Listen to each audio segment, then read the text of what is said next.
Welcome to Shit You Wish Your Building Did, the must-watch podcast for transforming your commercial spaces into smart buildings.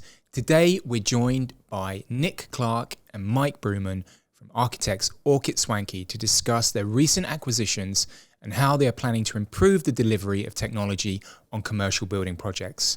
So join us for this in-depth conversation with Nick and Mike. Remember to like the episode and subscribe to stay updated with our latest episodes. Ready to transform your building with smart technology? Let's go. I'll do. Good. Okay. Welcome, Nick. Welcome, Mike, to the podcast. Good to see you. And both returning guests as well. How about that? First time. Thanks for having us back. Well, look, main reason I wanted to get you both back on was the merger, the acquisition of Vanti by Aukett Swanke. And it's been a busy year for you guys, 4 acquisitions.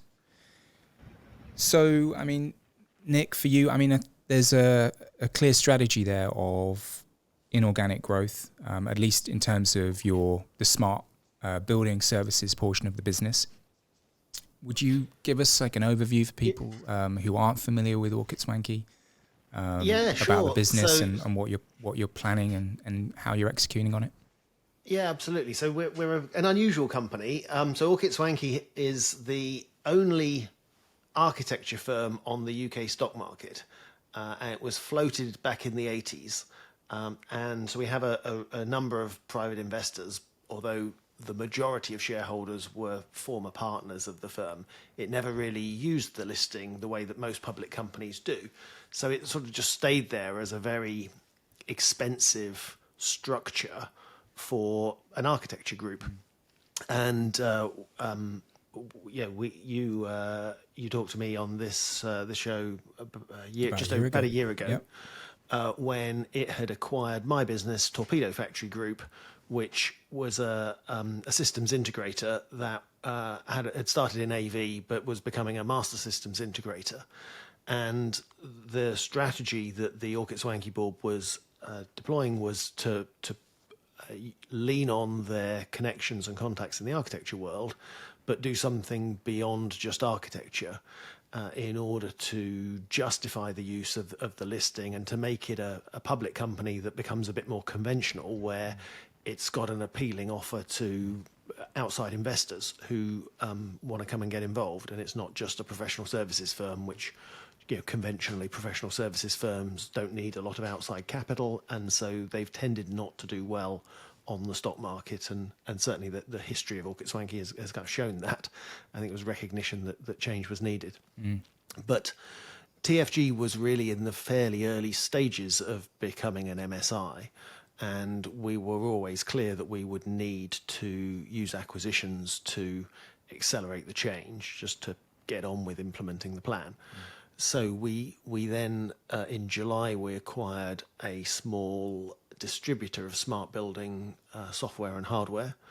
And in October, we acquired EcoDriver, which is an sort of energy management platform. So it's got its own bespoke software, and it sells that on a sort of SaaS model, and it comes and helps get involved. And it doesn't just provide the software; it comes and provides advice and helps clients to use their buildings in a more energy efficient way.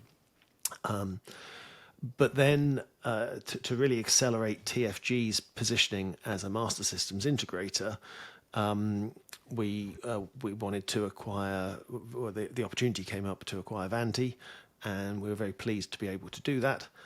And so I feel now that we really have quite a lot to be getting on with what we've got. Obviously, always keep an eye on what's out there, but we really want to start to create the links internally. Sure. Vanti's contacts can really accelerate the journey that TFG is on, and we can start to use the contacts with the other bits of the group, and make sure that we're sort of sharing knowledge between the different companies in the group. Mm-hmm. Good. I'm going to give you some give you some credit here. I read your company report, and I have to say it's actually readable. It's the first time I've been able to properly understand a chairman's statement. So well done for that. I will let our chairman know. He's a man who's gifted with plain speaking, as I can attest from the board meetings. I do find one of the challenges with PLC reports is they are enormous, and Yes.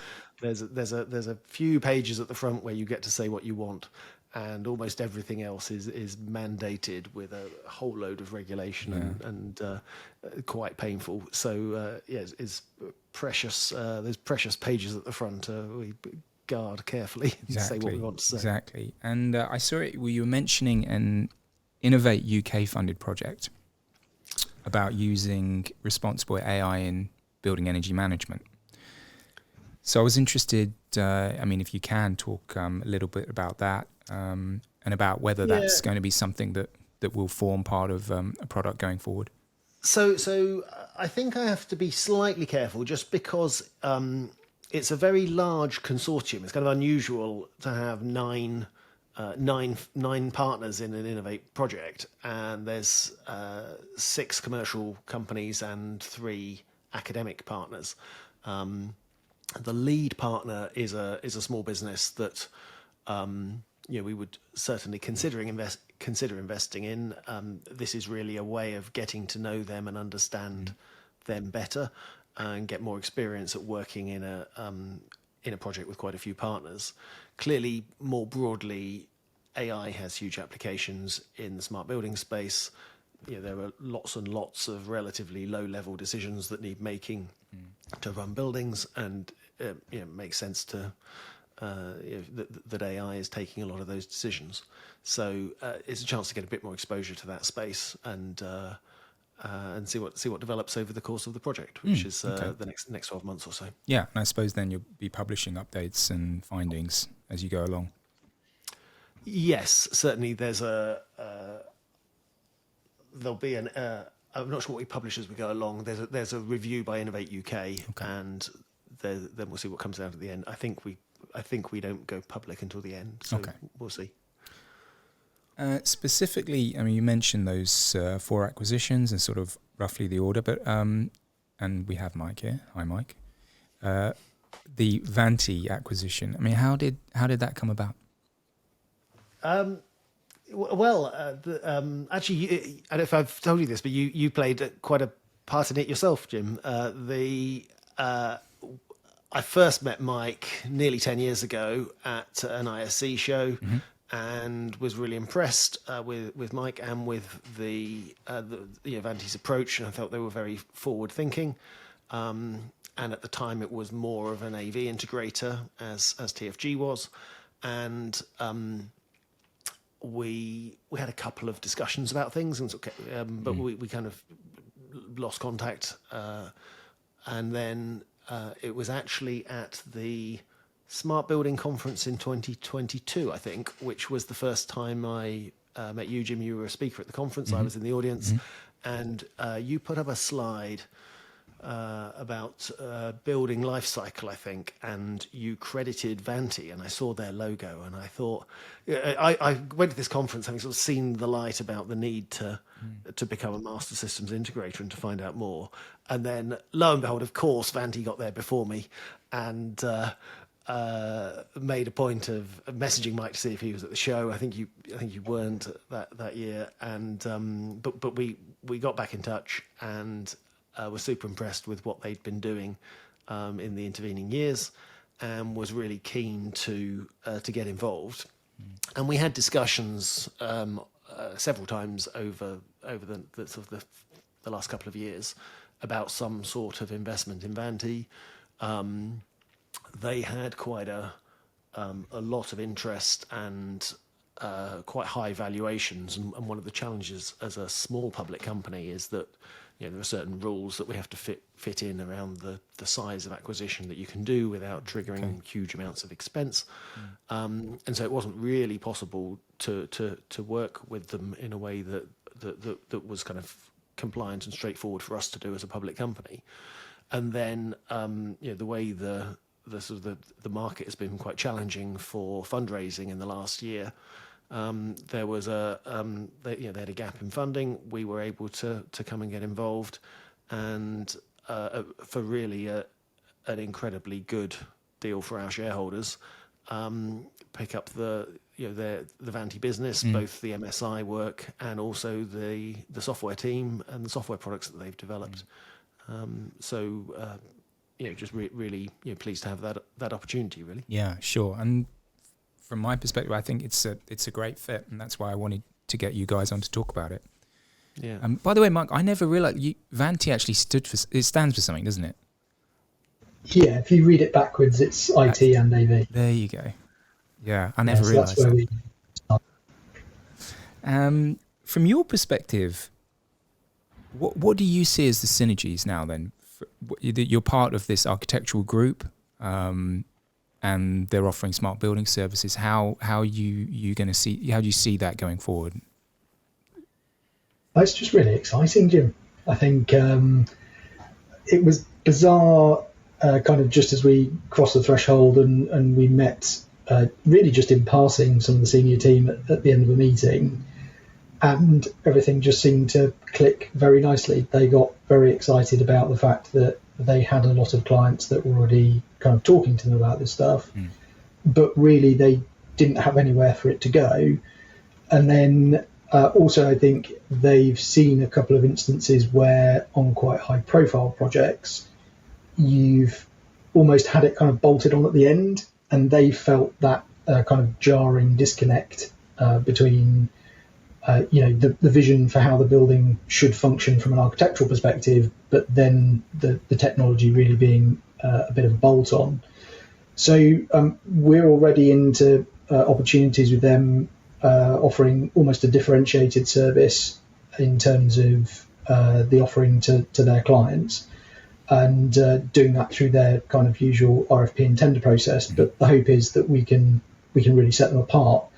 And I think the thing that we're all agreed on is that the architectural finishes with a big A, which is a running joke internally, versus technical architecture with a little a, is definitely not joined up, and that those finishes in terms of the interaction experience, particularly for users of the building and the technology, don't match a lot of the very beautiful architectural finishes that get put in as the building is put together.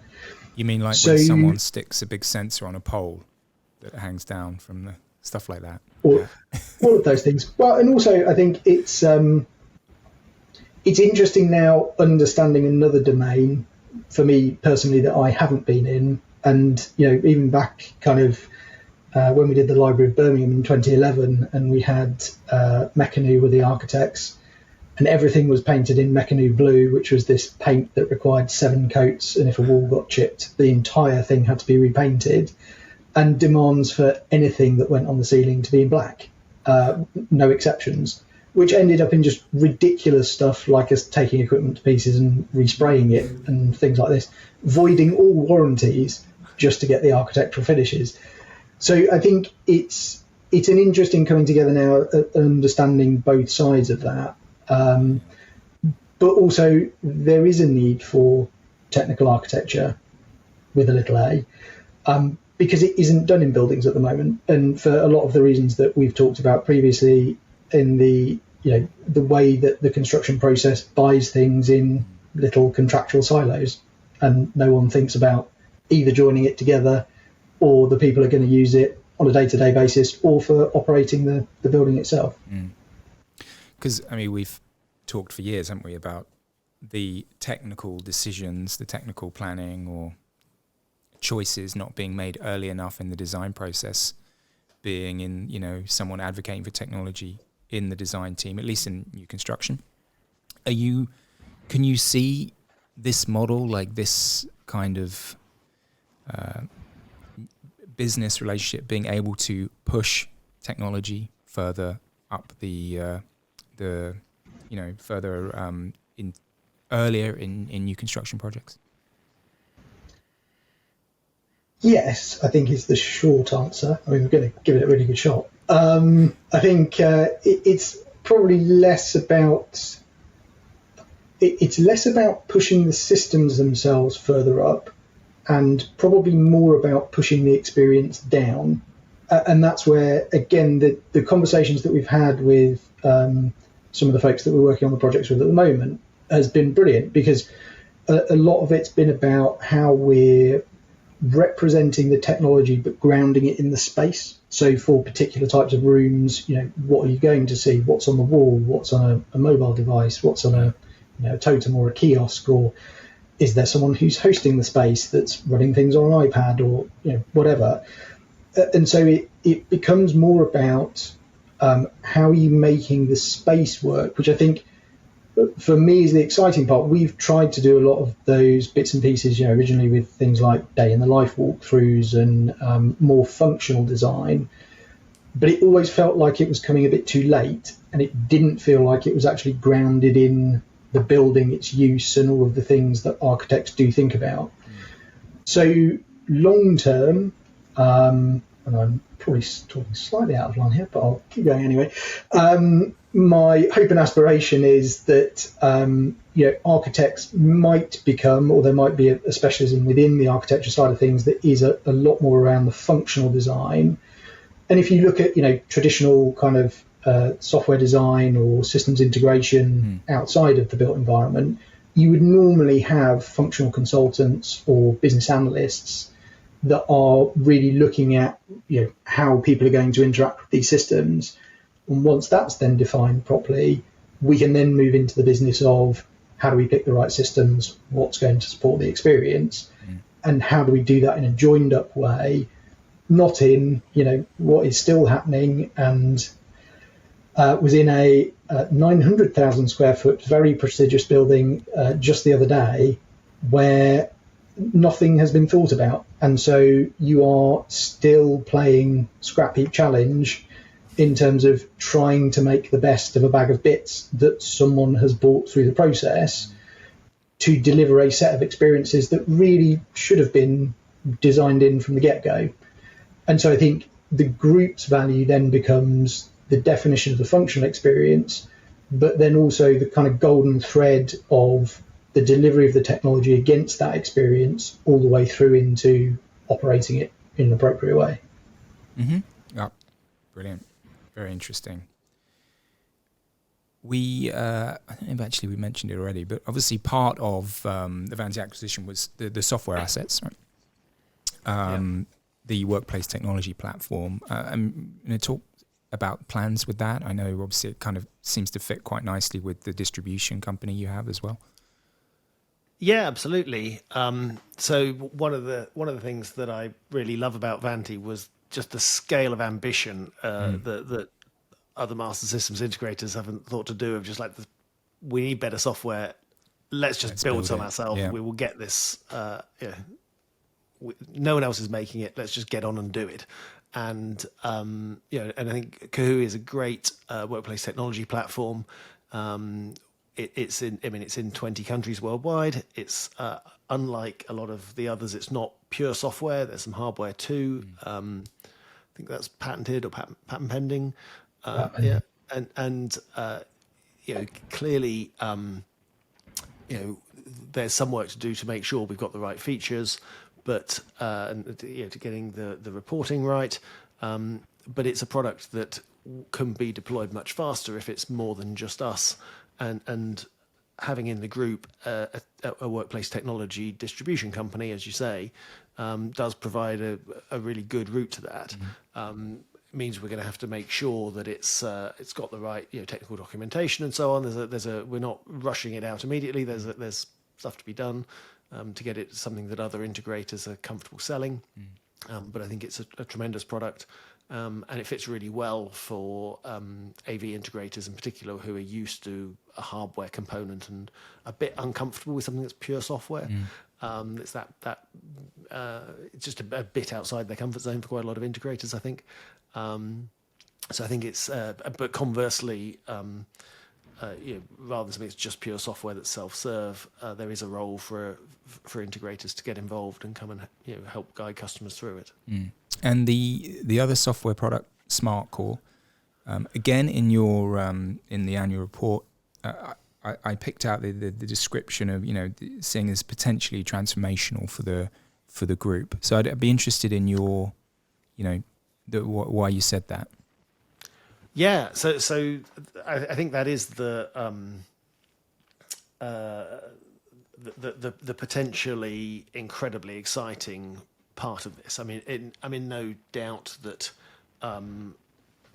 master system integration work is profitable and interesting work, but the opportunity to deliver building operating systems is just huge. And I really liked Vanti's approach in terms of building it as an open source product. So there's really two versions. There's a community edition that you can use for kind of grassroots education and to get people developing it, and to provide that sort of the continuity that if anything happened to the developer, your building isn't going to fall over. You've got an open source platform. You're not tied into something proprietary. But then there is also an enterprise edition that has additional features and security and reliability, clear upgrade paths and support. And in that way, it's a similar model to Red Hat and their development of the Linux platform. And that's a firm that was, for those who aren't aware, was bought by IBM for, I think it was $34 billion.